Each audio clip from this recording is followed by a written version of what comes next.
ஆதவன் media நேயர்கள் அனைவருக்கும் வணக்கம். இன்றைக்கி இந்த பகுதியில் தெரிஞ்சுக்கிற விஷயம் என்ன அப்படின்னு கேட்டிங்கன்னா, இதுவும் ஒரு உதாரண ஜாதகம்தான். இந்த நிகழ்ச்சியில் தொகுத்து வழங்கப்பட்டிருக்கும் ஜனன ஜாதகம் தங்கம் ஜோதிட ஆராய்ச்சி மையத்தில் கணிதம் செய்யப்பட்ட ஓர் உதாரண ஜாதகமாகும். எந்த ஒரு தனிநபருடைய ஜாதகம் கிடையாது. இச்சாதகத்தை ஒரு சிறு ஆராய்ச்சிக்காகவும் ஒரு ஆய்வுக்காக மட்டுமே இங்கே தொகுத்து வழங்கப்பட்டுள்ளன. இப்போ இந்த நிகழ்ச்சியில் தொகுத்து வழங்கப்பட்டிருக்கும் ஜனன ஜாதகத்திற்கு நம்ம விரிவான பலன்கள் எதுவும் பார்க்க போவது இல்லை. ஒரே ஒரு விஷயத்தை மட்டும்தான் தெரிஞ்சுக்கிறோம். என்ன அப்படின்னு பார்த்தீங்கன்னா, அதாவது ஒரு ஜனன ஜாதக அமைப்புப்படி இதோட முழு பலன்கள் என்ன அப்படின்னு சொல்லி நம்ம பார்த்துக்கிட்டு இருந்தோம். இதில் நம்ம அப்படி பார்க்க போகிறது இல்லை. ஒரே ஒரு விஷயம்தான். அதாவது இந்த ஜனன ஜாதக அமைப்புப்படி இப்போ பார்த்தீங்க அப்படின்னா, செவ்வாய் தோஷம் என்று ஒருவருடைய ஜனன ஜாதகத்தில் ஆண் பெண் இருவருடைய ஜனன ஜாதகத்திலும் செவ்வாய் தோஷம் என்பது உண்டு. ஒரு சில பேருக்கு செவ்வாய் தோஷம் என்பது ஏற்படும். அந்த செவ்வாய் தோஷத்தினால் பார்த்தீங்க அப்படின்னா அவங்களுக்கு திருமணம் தாமதமாவது, உடல்நிலைகளில் பாதிப்பு உண்டாகிறது, கால தாமதமின்றிய திருமணம் ஏற்படுவது, திருமணம் முடிந்து பார்த்தீங்க அப்படின்னா குடும்பத்துக்குள்ளேயே குழப்பங்கள் உண்டாகுவது, இப்படிப்பட்ட சூழ்நிலைகள் எல்லாமே இந்த செவ்வாய் தோஷத்தினால் பாதிக்கப்படுபவர்களுக்கு உண்டு.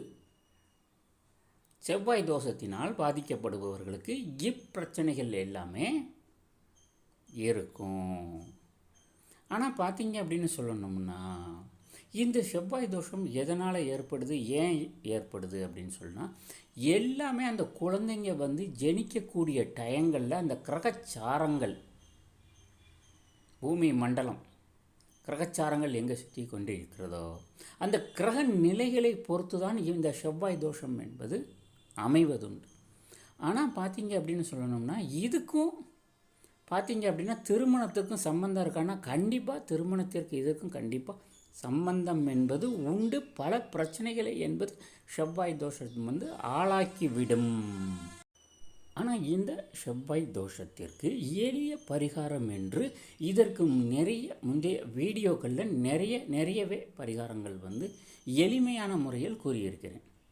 இப்போ பார்த்தீங்க அப்படின்னா ஒருவருடைய ஜனன ஜாதகம் அந்த ஜனன ஜாதகத்தில் செவ்வாய் தோஷம் இருந்து ஆண் பெண் யாராக ஒருவராக இருந்தாலும் சரி, அவர்களுக்கு செவ்வாய் தோஷம் இருந்து இப்படிப்பட்ட கிரக நிலைகள் அமர்ந்திருந்தால், அதாவது இப்படிப்பட்ட ஜாதக அமைப்பு அமைந்து இருந்தால் அவர்களுக்கு கண்டிப்பாக திருமண தாமதம் என்பது ஏற்படும் என்று சொல்வதில் எந்த மாற்றமும் கிடையாது. அப்போ செவ்வாய் தோஷத்துக்கு உண்டான ஜனன ஜாதகம் என்ன அமைப்பில் இருக்கும் அப்படின்னு கேட்டிங்கன்னா, அந்த அமைப்பை தான் இப்போ காட்டியிருக்கிறேன்.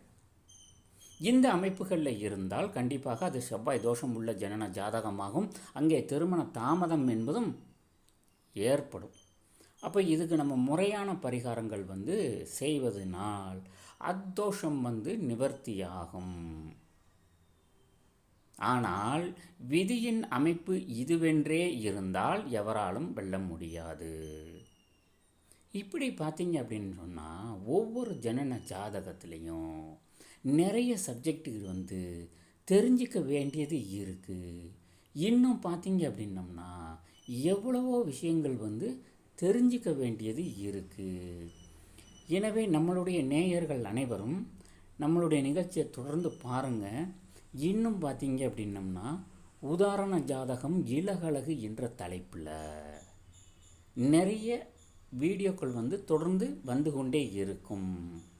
நேயர்கள் அனைவருக்கும் நன்றி, வணக்கம்.